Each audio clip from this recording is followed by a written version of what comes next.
Hello বন্ধুরা, কেমন আছেন? আশা করি ভালো আছেন। আপনাদের আশীর্বাদে আমি খুব ভালো আছি।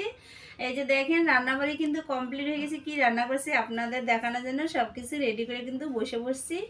তাহলে আসুন দেখাই কি রান্না করছি আজকে। এই যে দেখাই, এই যে দেখেন আজকে কি রান্না করছি। এই যে দেখেন, খাসির মাংসর ঝোলের মতো হয়েছে, দেখছেন? কি বলেন তো? আলু ফুলকপির তরকারি। এই দেখেন ঝোলটা কেমন হয়েছে। এরকম পাতলা করে খাসির মাংসর ঝোল করে না, কি সুন্দর জুসের মতো হয়, খাইতে কি টেস্টি হয়।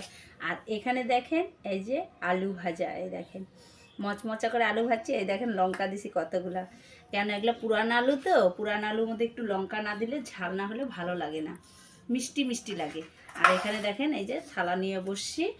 আর হলো এখানে দেখেন ভাত, এই যে দেখছেন কি দেখা যাচ্ছে। এই দেখে থালার মধ্যে ভাত, এই যে রেডি করতেছি। গরম গরম ভাত, আলু ভাজা, আর হলো ফুলকপি আলুর তরকারি। এই যে দেখেন, দেখছেন ভাতটাও রেডি করতেছি।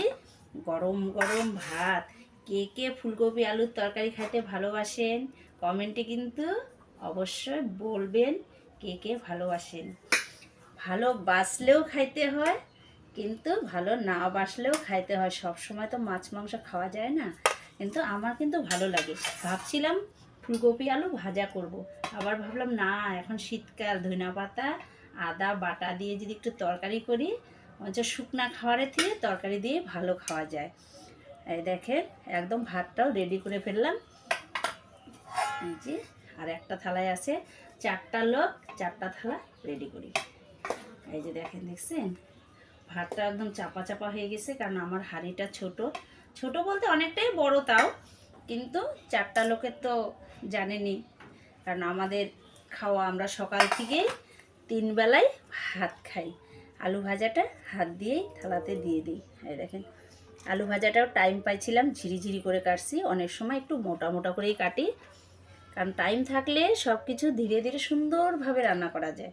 কিন্তু আমার তো যে টাইম, তাড়াহুড়া তাড়াহুড়া, সবসময় তাড়াহুড়া। এদিকে জামা কাপড় কাচি, এদিকে রান্না করি। সকালবেলা জামা কাপড় না কাচলে পরে শুকায় না জামা কাপড়, এখন এমনি শীতকাল। এই দেখে, আমার ভিডিওটা ভালো লাগলে লাইক শেয়ার কমেন্ট অবশ্যই করবেন, ফলো করতে ভুলবেন না, ফলোটা একটু বেশি বেশি করবেন।